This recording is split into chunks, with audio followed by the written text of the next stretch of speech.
정치권 관심 뉴스 짚어보는 포커스 나이트 시간입니다. 오늘은 신현영 전 민주당 의원 그리고 홍석준 전 국민의힘 의원 나오셨습니다. 안녕하십니까? 안녕하십니까? 네. 이재명 대통령이 강선우 장관 후보자에 대한 인사청문 경과 보고서를 24일까지 재송부해달라라고 국회에 요청을 했습니다. 강 후보자 임명을 강행하겠다 이런 신호로 보면 될까요? 지금 하루하루 논란이 계속되고 있기 때문에 조금은 빠르게 이제 인사 문제를 정리해야 되지 않을까라는 필요성도 느껴지는 부분이 있는 것 같고요. 하지만 아직까지는 임명되기까지 여러 가지 굴곡들이 여전히 나타나고 있기 때문에 조금은 지켜봐야 된다는 생각이 듭니다. 아무튼 처음 청와대 그 용산 브리핑에서는 31일로 얘기했는데 뭐 청문회에 대한 그런 보고서 채택은 10일까지 가능할까요? 그럼에도 불구하고 빠르게 이제는 임명을 하고 이제 인수위가 없는 정부에 한 달이 넘었기 때문에 이제는 장관 임명 이후에 성과를 내겠다는 의지로 이해가 됩니다. 그렇죠. 지금 말씀하신 대로 이 대통령실이 오늘 브리핑을 오전하고 오후 이렇게 했는데 좀 달랐습니다, 내용이. 재송부 기한이 이제 크게 줄어든 건데 어떻게 달라졌는지 한번 직접 듣고 오겠습니다. 재송부 기한은 기한으로 설정되어 있는 건 열흘입니다. 제가 알기로는 따로 윤석열 정부처럼 뭐 다음 날, 다다음 날 이런 방식으로 기한을 재설정하지 않을 것으로 알고 있던데 아마도 열흘, 그러니까 31일이 되겠죠. 청문보고서 송부 기한은 인사청문회법 제6조에서 규정하는 재요청 기간, 과거 사례, 그리고 국방부, 보훈부의 재요청 기한이 이번 주 토요일 7월 26일이라는 점을 고려해 7월 20일부터 사흘이 경과한 7월 24일까지로 정했습니다. 강유정 대변인이 지금 들으신 것처럼 오전까지만 하더라도 재송부 기한을 31일로 예상을 했습니다. 대변인이. 근데 오후에 갑자기 이제 이틀 뒤죠. 24일로 기한을 못 박았는데 어떻게 들으셨습니까? 왜 바뀌었을까요? 아무래도 원래 이제 열흘이라는 기간을 두고 이제 했었는데 지금 강선우 후보자에 대한 그런 비판 여론이 수그러들지 않고 오히려 문재인 정부 때 여가부 장관이었던 정영애 장관도 새롭게 또 강선우 의원이 전혀 관계없는 예산에 대한 어떤 예산 갑질을 했다. 뭐 이런 것들이 좀 계속해서 나오고 또 여전히 민주당 보좌진에서도 계속해서 이제 불만과 비판의 목소리가 나오고 있지 않습니까? 거기다가 당 외부에서는 조국혁신당이라든지 민노당이라든지 이런 어떤 다른 어떤 진보 단체들, 당들, 그다음에 여성 단체들이라든지 또 참여연대 민노총까지도 지금 이제 사퇴하라는 이런 압박이 계속해서 있기 때문에 빨리 뭐 시간을 두면 둘수록 오히려 더 불만이 더 커질 수밖에 없으니까 좀 빨리 돌파하겠다는 그런 좀 의지가 좀 강해 보입니다. 그런데 그렇다 할지라도 임명이 된다 할지라도 저는 이런 어떤 비판과 불만의 목소리가 수그러들겠느냐. 오히려 노무현 정부 때 예를 들면 이제 김병준 당시 교육부 장관 후보자가 임명되고 난 다음에 이제 사퇴를 하는 그런 사례도 있었거든요. 그래서 만약에 강선우 장관 후보자가 임명이 되더라도 문제가 여전히 계속해서 발생하게 되면 제2의 조국 장관의 사례를 다시 밟을 수가 있다. 조국 장관 같은 경우도 임명된 지 35일 만에 이제 사퇴했던 길로 갔습니다. 그런 데서 지금 이 문제는 단순한 어떤 장관의 임명이 아닌 정권 어떤 지지율에도 영향이 있다는 게 지금 나타나고 있기 때문에 마지막까지 이재명 대통령이 숙고해야 될 문제가 아닌가 생각합니다. 그러니까 조금 전에 말씀들을 하셨다시피 오전 브리핑이 끝났을 때는 이걸 좀 여론 추이를 좀 더 본 뒤에 신중하게 판단하겠다라는 그런 의미로 이제 받아들였다가 오후에 갑자기 이제 한 이틀 정도의 시간밖에 안 주니까 지금 말씀하신 대로 오히려 비판 여론이 커질 것을 염려해서 줄어든 거 아니냐 이제 그런 이야기가 나오는 거거든요. 의도는 명확히 알 수는 없죠. 근데 지금 이준석 장관의 임명 철회 이후에 그렇다면은 장관 후보자들에 대한 인사청문회가 끝난 상황에서 임명만 남아 있는 상황이라면 어느 정도 여론이 잦아들어야 되는 게 일반적인 상황 아니겠습니까? 그럼에도 불구하고 하루하루에 대한 여전히 이슈가 되고 있는 상황이 심상치 않다는 것은 당연히 대통령실이나 아니면은 민주당에서도 이 사안을 아주 민감하게 냉정하게 바라보면서 결정할 때까지는 끝난 게 아니다라고 아마 판단을 할 거라고 생각을 합니다. 예. 그러면서 오늘도 그렇고 어제도 그렇고 계속해서 이슈가 되고 있는 부분에 있어서 우리가 민주당 내에서 보좌진들과 의원들의 관계, 그리고 그동안에 우리가 정말 그 정치를 하면서 우리의 그런 보좌진들을 어떻게 대했는가에 대해서 네. 어떻게 보면 다시 되돌아보고 반추하고 잘못된 것을 뭔가 이제는 개선해야 되는 그런 중요한 시간들이 아닌가라는 생각이 들어서 예. 저 또한 그 민주당의 의원으로서 4년 동안 있었을 때 예. 부적절한 처신이나 아니면 정말 의도하지 않게 상처를 줬던 여러 가지 상황들 그런 것들에 대해서 스스로 한번 이렇게 되돌아보게 되는 시간이 되더라고요. 그래서 이것이 비단 강선우 의원만의 문제일까 아니면 국회의원 300명의 여러 의정 활동에서의 문제일까 예. 이런 부분에 있어서 한번 시스템을 개선하는 부분까지도 우리가 포괄적으로 이번 사태를 통해서 같이 해결을 해야 된다는 좀 생각도 들고 하루하루가 마음이 사실은 예. 모든 사람들이 편하지 않을 거라고 저는 생각합니다. 그렇더라고요. 그러니까 많은 의원분들이 그런 얘기를 이제 공통적으로 하세요.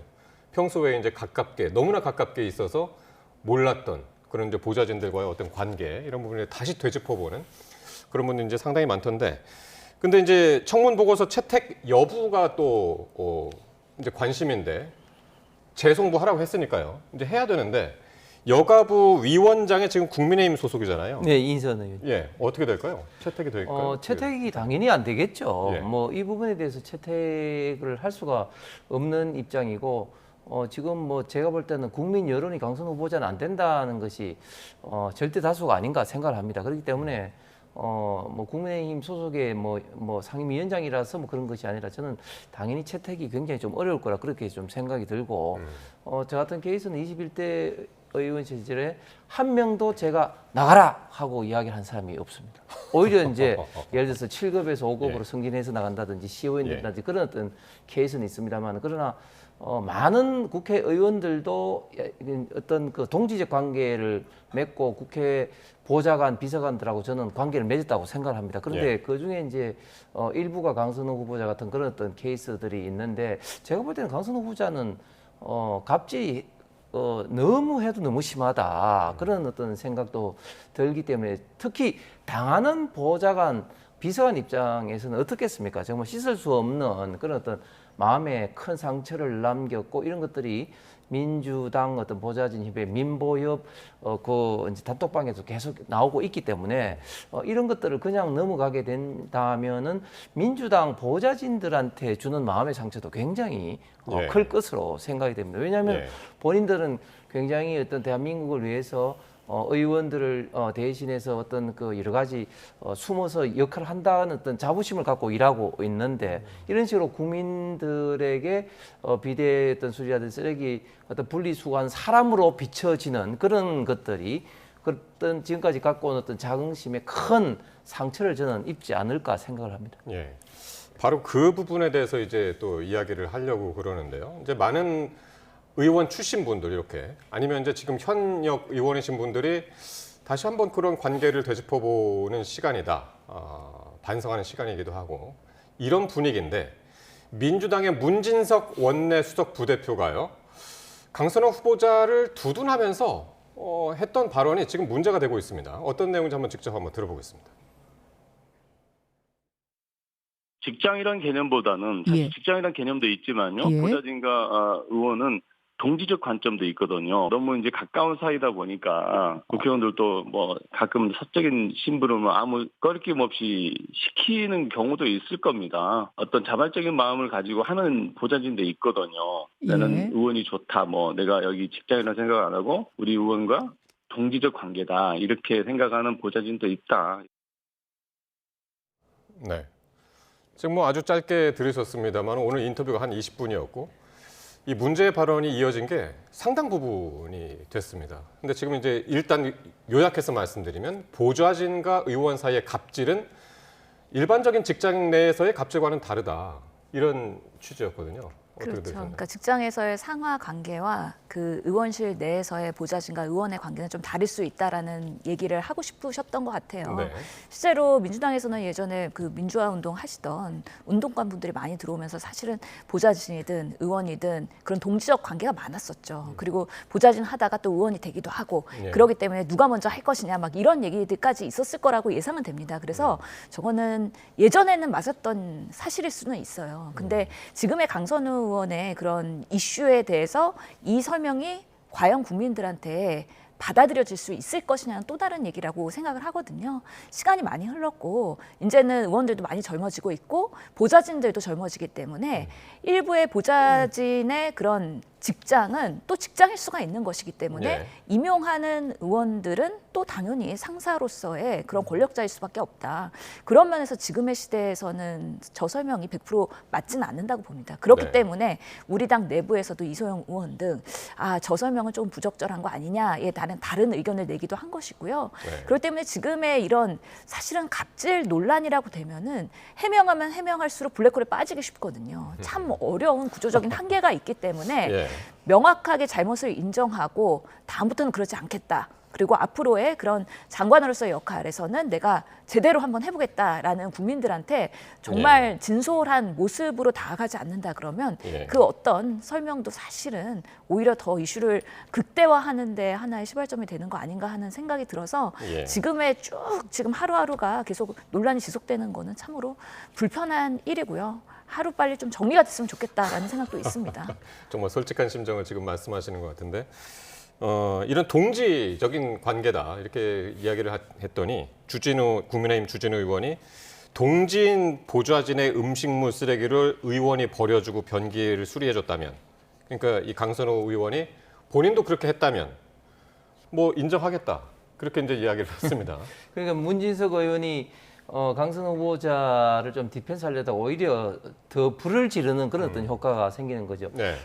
오히려 일반 어떤 직장보다도 국회에서 국회의원과 보좌진 관계가 이제 동지적 관계라면 오히려 더 일반 직장보다는 좀 수평적인 관계가 돼야 되는 거 아니겠습니까? 그럼에도 불구하고 음식물 쓰레기 분리라든지 또 그런 어떤 비대수리라든지 이런 것들을 거의 뭐 일상화처럼 한다든지 또는 10분마다 욕설에 가까운 어떤 문자를 받는다든지 예. 이런 것은 어떤 동지적 관계가 아닌 것이죠. 오히려 더 과거 어떤 중세시대의 어떤 뭐 노예 내지는 어떤 종 같은 그런 어떤 개념으로 지금 우리가 해석될 수 있는 거 아니겠습니까? 특히 또 문희숙 의원 같은 경우에 뭐 링컨 대통령이 알코올 중독자인 그랜트 장군을 뭐 임명을 해서 그 그랜트 장군이 뭐 남북 전쟁에서 있던 큰 역할을 했는 것에 또 비유하게 되는데 그렇다면 지금 강선우 과연 그 후보자가 여가부 장관으로서 잘할 수 있다는 그런 것들은 뭐 이렇게 입증된 게 있습니까? 전혀 사실이 아닌 것을 가지고 이제 비유를 하면서 좀 디펜스를 하다 보니까 굉장히 좀 무리하거나 혹은 또 오히려 더 이제 국민들을 이제 열받게 하면서 더 불을 지르는 그런 발언들이 있는데 이런 어떤 예. 부분들에 대해서 민주당 의원들도 이 부분에 대해서 너무 좀 디펜스를 하다가는 오히려 더 불을 지를 수밖에 없다. 이런 예. 것 조금 명심했으면 좋겠습니다. 그렇군요. 그러니까 이런 이야기들이 비단 이제 국민의힘에서만 나오는 게 아니라 지금 여당에서도 쓴소리들이 나오고 있거든요. 특히 이제 이소영 의원 같은 경우는 이런 그 문진석 의원 같은 주장은 노동 감수성을 그동안 강조해온 지금 민주당과는 맞지 않다. 그렇게 이야기를 했고요. 최민희 의원도 이 이소영 의원의 이런 글에 좋아요를 누르면서 자신의 그 의원실 방에 있는 막내 보좌진한테 노동권, 처우 개선법 이런 것들을 마련하자. 한번 마련해봐라 이렇게 이제 제안을 했다고 그러거든요. 예. 여당 내에서도 지금 좀 이런 의견들이 많은 것 같아요. 예, 내부에서도 진솔한 얘기들이 많을 겁니다. 아직은 이렇게 예. 분수처럼 터져나오지 않았지만 아마 아름아름 그런 얘기들 하고 있을 거라고 생각을 하고요. 네. 저도 생각해 보면은 또 코로나 시기에 의원이 됐기 때문에 어떻게 보면은 준비된 상황보다는 빠르게 의원이 되면서 좀 더 겸손했어야 되는 거 아니냐. 그리고 9명의 보좌진이 결국에는 국가의 세금으로 결국에는 채용이 되는 그렇죠. 분인데 예. 결국에는 의원이 뽑다 보니까 내가 주도권을 갖고서는 어허. 여기를 운영해야 되겠다는 생각들 때문에 예. 잠시 그런 부분에 있어서의 상하 관계나 이 우월 관계에 있어서의 착각을 하고 있는 부분들이 분명히 있었다는 게 예. 지나고 나니까 반성이 그러니까 되더라고요. 고용주라고 볼 수는 없잖아요. 그렇죠. 나라의 세금으로 이제 월급을 받는 진짜 공무원인데. 그렇기 때문에 저도 예. 계속해서 지난 4년 동안 내가 잘라서 국회의원이 된 게 아니고 잠시 네. 국민들의 권한을 위임받아서 하고 있는 거라는 스스로의 마인드 컨트롤을 하긴 했는데도 불구하고 그 9명의 보좌진들을 얼마나 우리가 잘 케어하고 동료로서 같이 성장하기 위해서 노력했는가 했을 때 예. 반성이 되는 부분들이 분명히 있는데 아마 민주당 내 대다수의 의원들은 스스로를 아마 성찰하는 시간들이 될 것 같다는 생각이 들고요. 그렇군요. 그것은 국민의힘도 마찬가지일 겁니다. 그렇기 때문에 이게 단순히 한 개인의 문제일 것이냐 아니면 우리 전체의 그런 시스템의 문제일 것이냐 같이 바라봐야 된다고 생각을 하고요. 예. 그러면서 이제는 사적인 뭔가 부탁이나 이런 것들에 대해서는 명확하게 우리가 조심해야 된다. 그리고 정말 국가를 위한 의정 활동에 우리 보좌진들이 있는 거에 대한 제대로 된 교훈을 얻은 것인데 예. 그렇다면 강선우 후보자가 임명이 돼서 여가부 장관으로서의 제대로 역할을 하는 것이 국가적으로 더 의미가 있는 것이냐 아니면 잦은 사태든 여러 가지 방법으로 정리를 하고 더 나은 후보자를 내는 것이 예. 이재명 정부에서 그리고 대한민국을 위해서 더 득이 될 것이냐 이런 좀 이제는 냉정한 판단을 하는 시간이 매우 가까이 오고 있다라는 예. 생각이 듭니다. 예. 아까 그 홍 의원께서도 잠깐 말씀하셨습니다만은 여성단체 연합회, 네. 연합회에서도 지금 이제 그 잦은 사퇴를 요구를 그렇죠. 하고 있고 진보 성향의 시민단체 그리고 이제 그 범여권이라고 할 수 있는 그 지금 정의당하고 네. 진보당 여기서도 이제 전부 이제 반대 의견을 내고 네. 있거든요. 그렇습니다. 이런 상황에서 지금 일단은 뭐 이틀이라는 시간을 줬습니다. 근데 오늘 지나버리면 뭐 이틀도 채 남지 않는 그런 시간인데 여기서 이 대통령의 입장 변화가 있을 가능성 어떻게 보시나요? 제가 볼 때는 뭐 시간적으로는 입장 변화가 있을 가능성은 많이 없어 보입니다. 네. 여가부라는 곳이 그렇게 큰 부처는 아니죠. 뭐 예산도 적고 또 관련된 어떤 공무원이라든지 업무도 그렇게 큰 부처는 아닌데 그럼에도 불구하고 또 굉장히 또 민감한 부처입니다. 왜냐하면 조금 전에 앵커께서 말씀하신 그런 어떤 여성 단체라든지 이런 곳들이 굉장히 좀 정치적으로 좀 영향이 좀 큰 단체들이 아니겠습니까? 뭐 선거에서 정치에서 속된 말로 해서 뭐 남성보다는 여성이 더 무섭다 뭐 이런 이야기도 있는데 그런 여성 단체들과 또 민주당 어떤 그 진보 단체들의 상당 부분이 지금 강선우 후보자의 임명에 대해서 지금 비판을 하고 있는데 결국은 지금 이재명 대통령 이런 비판이 있더라도 결국은 이제 본인과 가까웠던 사람들은 결국은 이제 넘어가겠다 하는 그런 좀 기조가 굉장히 강한 것 같습니다. 이진숙 교육부 장관 후보자 같은 경우는 낙마를 시켜도 저도 이 시간 때도 한번 이야기했습니다만 강선우 후보자는 뭐 속된 말로 또 뭐 이부자리를 폈다 뭐 이런 게 상징적으로 굉장히 이재명 대통령과 있던 가까운 어떤 그런 어떤 사례가 되는 것 같고 특히 어제 또 새롭게 임명된 그 김의겸 새만금 개발청장이라든지 또 최동석 인사혁신처장도 여러 가지 무리가 있음에도 불구하고 결국은 이재명 대통령과 가까운 사람을 임명하겠다는 이런 어떤 인사의 어떤 그런 방침이 좀 강해서 강선우 후보자도 결국은 이제 임명할 것으로 강행할 것으로 보이는데 결국은 이런 어떤 임명이 이재명 정권의 국민의 지지율에 제가 볼 때는 굉장히 좀 큰 타격이 되는 그런 단초의 역할을 하지 않을까 그렇게 예상합니다. 그러니까 이제 강선우 후보자도 역시 뭐 현역 불패의 그런 어떤 전례들을 뭐 거스르지 않고 그 뭐 따를 것이다. 이제 그렇게들 예상을 하면서도 아까 이제 그 홍 의원님 말씀처럼 일단 임명은 하되 뭐 조기 사퇴하는 뭐 그런 수순을 밟을 것이다라는 이제 말씀들도 많이 나오거든요. 글쎄요, 그거는 그냥 카드라 통신일 수도 있고요. 실제로 장관이란 자리가 매우 무거운 자리이고 특히 제가 여가위 간사를 했었기 때문에 마지막으로 여가부가 어떤 조직인지 잘 아는데 매우 작고 사실 예산적으로도 대한민국 예산의 0.27%밖에 안 되는 아주 작은 부처이지만 여러 가지 중요한 우리 사회의 이슈들을 다루고 있기 때문에 이제는 윤석열 정부와는 다른 여가부가 되어야 된다. 그런 면에서 오히려 힘있고 능력 있는 사람이 꼭 장관이 돼서 여가부를 일으켰으면 좋겠다는 바람을 갖고 있거든요.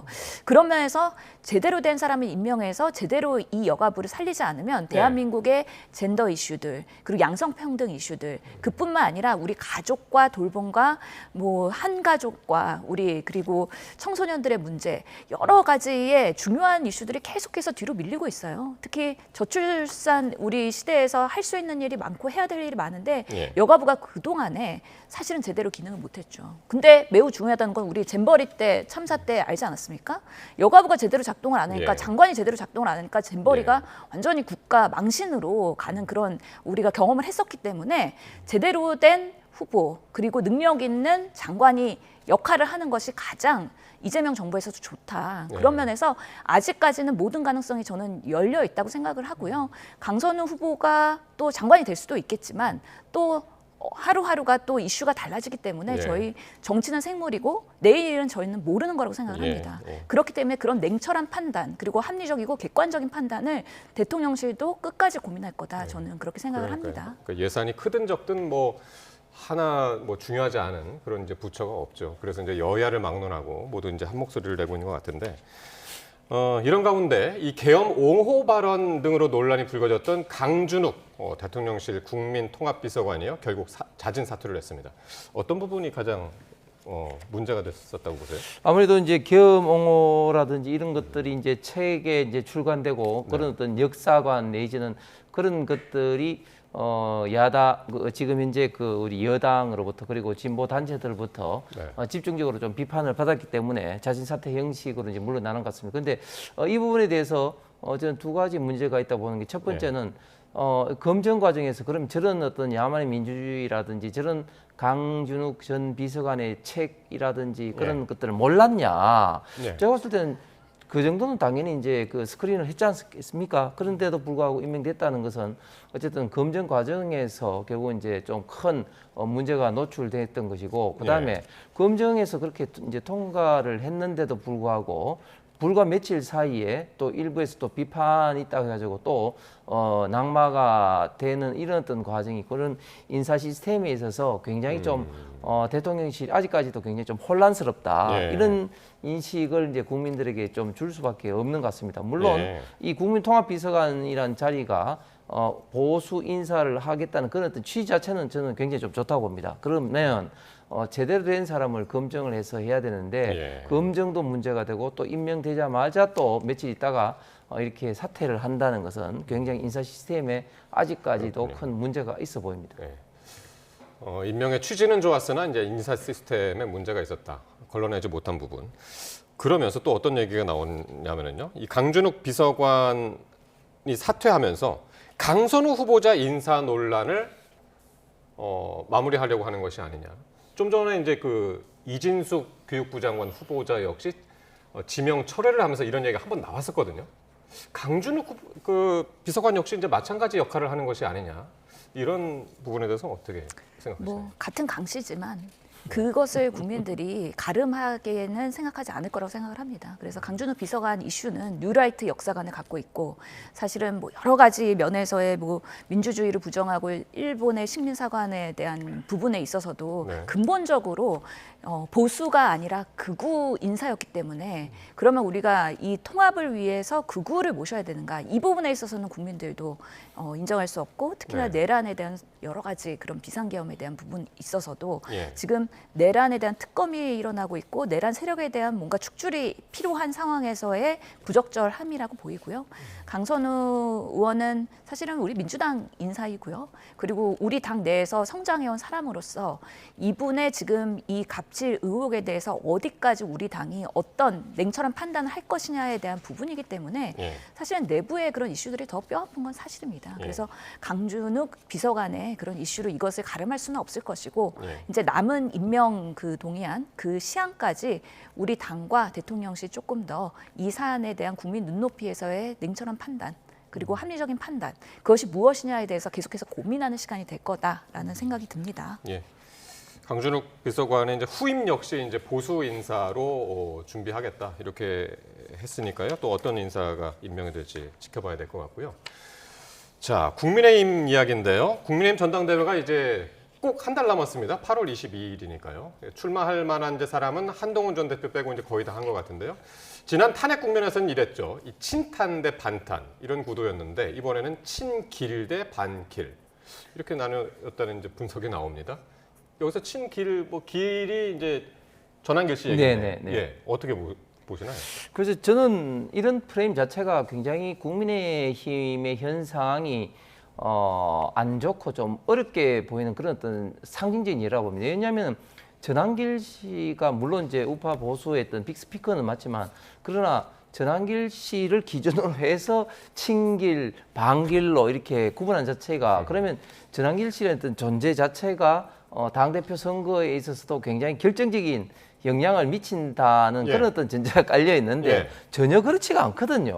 어떻게 지금 안철수 의원이 아마 처음으로 이제 친길계, 반길계 이렇게 이야기했는데 예. 저는 굉장히 그런 식으로 프레임을 짜는 자체가 당으로 봐서는 굉장히 좀 불편할 뿐만 아니라 당을 어떻게 보면 이미지를 굉장히 좀 해하는 그런 이미지다 그렇게 생각을 하면서 특히 그렇게 된 게 결국 이제 전한길 씨가 이제 상대적으로 장동혁, 김문수 후보와 이제 성향이 비슷하고 지지하지 않을 거냐 이랬던 것 때문에 예. 반대되는 안철수, 조경태, 한동훈 전 대표 입장에서는 좀 전한길 씨 입당조차도 지금 해서는 안 된다. 입당 이제 시켜서는 안 된다. 이미 입당하고 있지만 뭐 그런 어떤 생각을 지금 이제 하고 있습니다. 그런 것들이 지금 당이 지금 사실은 이제 개혁 혁신을 통해서 이재명 정권을 좀 합리적으로 견제하고 대안을 마련해야 되는데 아직까지도 자중 질환에 빠져 있고 심지어 민주당이 공격하는 여러 가지 어떤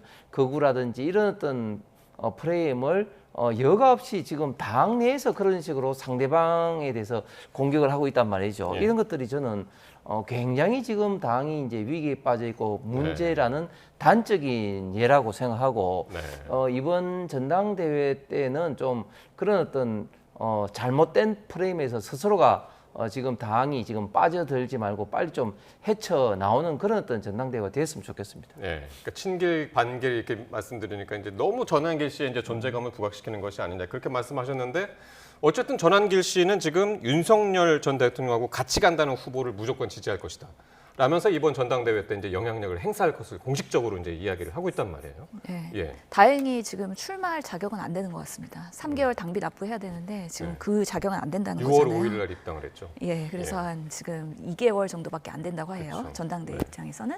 근데 결국에는 국민의힘에서 전한길 씨를 엄청 띄워줬어요. 지난 그 탄핵, 비상계엄, 그리고 뭐 부정선거 음모론 하면서 여러 집회를 할 때 결국에는 정광훈 목사파, 그리고 전한길파 이런 식으로 해서 계속해서 국민의힘이 이분들에게 의원들이 같이 집회에 참여하면서 나름 전한길의 존재감을 올려줬다. 그래서 당대표급으로 정말 국민들이 인식할 정도의 상당한 파워 능력을 갖고 있고 언론이든 아니면은 지지자들의 동원 능력이 있기 때문에 국민의힘에서도 지금 전당대회에 나오는 당대표 후보들이 이를 이용하려고 하는 거 아니겠습니까?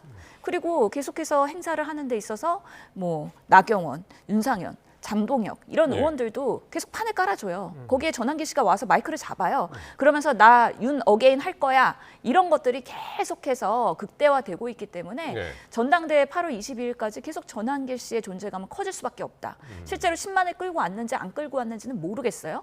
그렇지만 하나의 폭발력인 스피커가 국회의원 한 명보다 훨씬 더 낫기 때문에 지금 상황에서 대한민국에서 이렇게 냉정하게 봤을 때 국민의힘은 여전히 탄핵의 바다를 못 넘었고 다시 윤석열, 김건희로 회귀하고 있는, 후퇴하고 있는 모습들이 계속해서 질이 멸렬하게 보여질 것이다. 이것을 대항하는 뭐 반탄파이든 아니면은 반길파이든 이 분들이 얼마나 집결하고 독력해서 이를 걷어낼 수 있을까? 아직까지는 세력이 매우 약해 보인다는 생각이 들기 때문에 당분간은 이런 모습들이 계속 지지분하게 반복될 것이다라고 예측이 되고 있습니다. 안타까운 일이죠.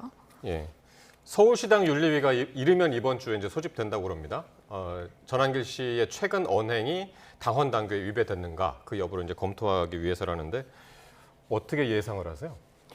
글쎄요. 일단 뭐 제가 생각할 때는 전한길 씨의 그런 어떤 발언들이 뭐 당헌 당규에 어긋나는 것은 뭐 절대 없을 거라 봅니다. 전한길 씨의 주장이 좀 세지만 그러나 그럼에도 불구하고 자유민주주의와 시장 경제 질서를 지향하고 대한민국을 수호하고자 하는 국민의힘의 기본적인 어떤 당헌 당규에는 저는 위배되지 않을 거라고 보고 오히려 지금 계엄을 옹호해서 이제 그게 이제 문제가 되는 발언으로 뭐 이야기가 계엄을 되거든요. 옹호했다는 자체가 그 당의 어떤 해당 행위라고 직접적으로 또 연관하기는 좀 쉽지는 않죠. 그런데 문제는 뭐냐면 전한길 씨의 어떤 그런 어떤 존재를 예를 들면 만약에 이제 받아들이지 못하는 그런 정당이 되면 오히려 국민들로부터 특히 우파 보수 진영으로부터 저는 상당히 더 고립될 수밖에 없을 거다. 국민의힘이요? 예, 왜냐하면 예. 지금 현재 여전히 국민의힘을 둘러싸고 있는 당 내외에는 많은 국민들께서 탄핵을 반대했던 그런 어떤 분들이 여전히 많이 있으시고, 그런데 만약에 전한길 씨조차도 만약에 이제 입당을 했는데 출당을 하게 된다면 그런 분들 같은 경우도 이제 국민의힘을 더더구나 지지하지 않을 그럴 가능성이 많은 것이죠. 그렇기 네. 때문에 저는 전한길 씨의 그런 어떤 존재를 우리가 너무 좀 지나치게 과대평가해서도 안 되지만 그런 것을 또 너무 또 거부할 필요도 없다. 아하. 그래서 예. 전한길 씨 정도도 포용을 못하는 그런 저는 정당이 과연 우파 보수 어떤 적자 역할을 할 수 있을까 그런 좀 생각을 들기 때문에 합리적인 평가를 한다면은 당연히 전한길 씨조차도 하나의 어떤 당원의 어떤 불가단 그런 어떤 생각으로 당 내에서 어떤 자율적인 어떤 그런 어떤 정화작용이 있을 거라고 생각합니다. 예. 이게 국민의힘의 딜레마인 거예요. 결국에는 전한길 씨가 결국엔 비상계엄이나 탄핵, 원흉은 선관이라고 했어요. 그러면서 부정선거 음모론을 계속해서 이끌었거든요. 그런 면에서의 부적절함을 국민의힘에서는 잘라내지 못하고 있는 것이죠. 결국에는 이것도 통합하고 포용하고 이것도 국민의힘 지지자의 목소리다라고 얘기하기 때문에 예. 이전에 박근혜 탄핵 당시에 황교안 부정선거 음모론과 달랐던 거는 그 당시엔 그래도 이준석 당대표 오면서 부정선거론을 당에서 추출하고 그러면서 쇄신하는 모습을 보이면서 정권을 다시 찬탈했던 것인데 지금의 국민의힘은 그마저도 못한 모습을 보이고 있기 때문에 네. 이 딜레마가 계속되면서 소위 말하는 홍준표 전 시장이 말한 것처럼 위원정당 해산 그리고 국고 반납 알겠습니다. 이런 부분에 있어서 강력한 외부에서의 그런 쇄신의 목소리가 거셀 수밖에 없다라고 생각합니다. 그러니까 비단 홍 의원님뿐만이 아니라 뭐 오늘 인요한 의원도 그랬고 다양한 목소리를 다 포용해야 된다. 이렇게 생각하시는 이제 국민의힘 의원들도 이제 상당히 되는 것 같은데 어쨌든요.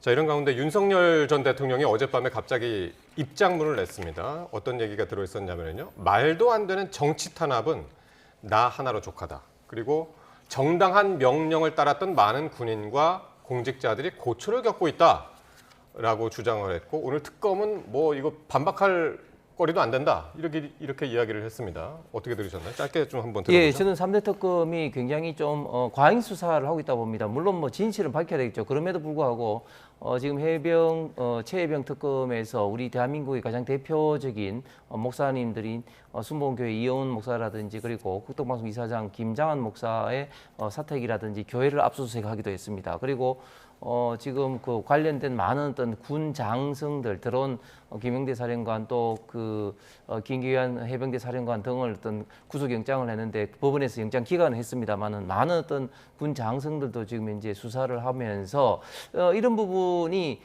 지나치게 좀 언론에 노출되다 보니까 국가 어떤 안보라든지 그 군사 보안까지도 지금 노출되고 있는 이런 어떤 상황입니다. 그렇기 때문에 지금 윤석열 전 대통령 입장에서는 본인의 어떤 명령으로 인해서 정당하게 공직을 수행했던 이런 어떤 공무원들 특히 군인들이 고초를 당하는 것에 대해서 그 이전부터도 입장을 밝혀야 되지 않느냐는 어떤 그런 어떤 이야기도 있었는데 오늘 특히 SNS에 그동안 생각했던 바를 밝히신 것 같고 이런 걸 통해서 본인 하나만으로 족하다 더 이상 좀 이런 어떤 공직 수행자들에 대해서는 좀 이런 지나친 어떤 수사를 하지 말았으면 좋겠다 그런 뜻으로 SNS에서 뜻을 밝히신 것 같습니다. 근데 이제 이 헌재라든가 이제 재판정이나 뭐 조사 과정에서는 이제 본인의 이런 개헌 과정에서 이제 책임을 이제 부하 직원들한테 이제 떠넘기는 듯한 그런 이야기를 했기 때문에 이거랑 앞뒤가 안 맞는다 이제 그런 이야기도 나오고 특히나 이제 시점을 가지고 말들을 많이 하더라고요. 어떻게 보셨나요? 그렇죠. 문을 부수어서라도 예. 국회의원 끌어내라고 했잖아요. 그럼에도 불구하고 본인은 그렇게 한 적 없다. 이런 증언들을 했기 때문에 국민들이 똑똑히 본인의 책임을 지금 사령관들, 그때 현장에 출동했던 군인들한테 다 떠밀고 있구나. 그런 분들이 다 구속되고 수감돼갖고 지금 뭐 재판에 넘겨진 상황인데 그때는 정말 무책임한 대통령의 모습이었던 거죠. 근데 왜 이제 와서 이런 얘기를 할 것인가? 결국에는 김건희 씨에 대한 소환이 8월 6일로 이제는 선고가 됐기 때문에 예.